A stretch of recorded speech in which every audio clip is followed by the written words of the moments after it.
tenemos que viajar en el tiempo para conocer el origen de lo que hoy llamamos teatro argentino. Cómo fue tomando su propia identidad.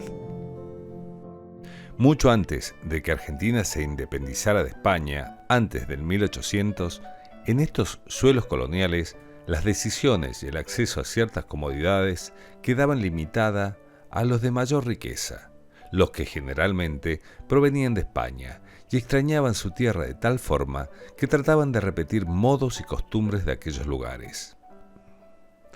Dentro de esas actividades se encontraba la asistencia a espectáculos teatrales, conciertos, veladas de poesía, etc. Se llevaban a cabo en la casa de aquellos que mayor dinero tenían. Las obras de teatro en aquellas épocas del virreinato eran exclusivamente obras españolas, como también lo eran la danza y la música. Todo lo que pertenecía a estas nuevas tierras era considerado de menor rango y no apto para ser presenciada por la gente culta. Al ser el único e importante medio de divertimento y de sociabilización que tenían estos nobles, el virrey Bertiz dispone la creación de la ranchería, que sería el primer espacio dedicado exclusivamente a las puestas en escena. A este lugar podían asistir distintos niveles sociales, pero quedaban excluidos los esclavos. Dentro de todas las obras sainetis y zarzuela de origen español que se presentaba en la ranchería, el único autor no español, sino criollo, cuya existencia se conoce, es Labardem. Este escribió la que se considera primer texto dramático argentino, El Siripo, que se estrenó en el 1789. La temática de esta obra insinúa el tema del conflicto entre el indio y el conquistador, generando un gran escándalo, ya que es la primera vez que se representaba un personaje de este tipo. Siripo es la primera obra de teatro no religiosa que cuenta la destrucción del fuerte Sancti Spiritu y la vida de la legendaria Lucía Miranda, la cautiva blanca. La mayor parte de la obra se perdió más tarde y solo se conserva el segundo acto.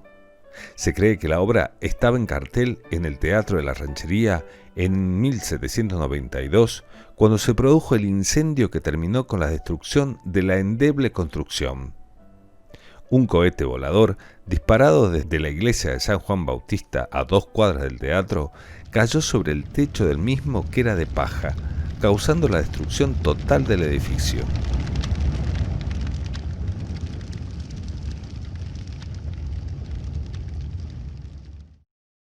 Pasado el tiempo, llegamos al periodo de la Revolución de Mayo. Desde 1810 a 1820, el teatro sufrió algunos cambios. Los textos dramáticos buscaban generar ideas políticas para colaborar con la revolución y el nacimiento de la Argentina. Es decir, que se utilizaba el teatro como un instrumento político. Se dejó de lado todas las obras que venían de España y se buscó estrenar piezas en fechas importantes para el proceso revolucionario. En estas obras se intentaba criticar el sistema político español que hasta entonces dominaba, burlarse de personajes de nacionalidad española y que apoyaban al rey, exaltar a héroes militares nacionales y sus triunfos en las batallas, valorar al pueblo americano para así tomar conciencia de la voluntad de independizarse de España. La temática principal que trataba esas obras tenía que ver con el 25 de mayo, el himno de la libertad y las batallas que habían sucedido. De 1884 a 1930 comenzó la etapa conocida como la emancipación cultural. El circo criollo fue el primer espectáculo que puso en juego algo de la identidad de Sudamérica y dejó de imitar las artes provenientes de Europa.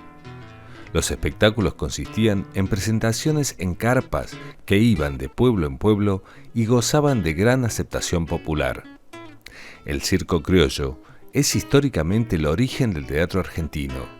El más importante fue el de los hermanos Podestá, que eran un grupo de hermanos que tenían una vasta carrera en lo circense, la acrobacia y las destrezas corporales. Ellos fueron los pioneros en acercar a un público masivo una de las representaciones más emblemáticas de la cultura nacional, el Juan Moreira, de Eduardo Gutiérrez, una obra en forma de sainete que habla de la identidad del pueblo. La obra era representada en la pista de arena del circo, con la utilización de recursos escénicos como caballos y otros elementos realistas que permitían al público presente sentirse más cercano a lo que allí sucedía, llegando en algunos casos a insultar, enojarse y hasta meterse a la escena para intentar golpear a los actores en el momento en que se representaba el asesinato del héroe. Los Podestá sembraron la semilla para que el teatro argentino cobrara impulso e importancia.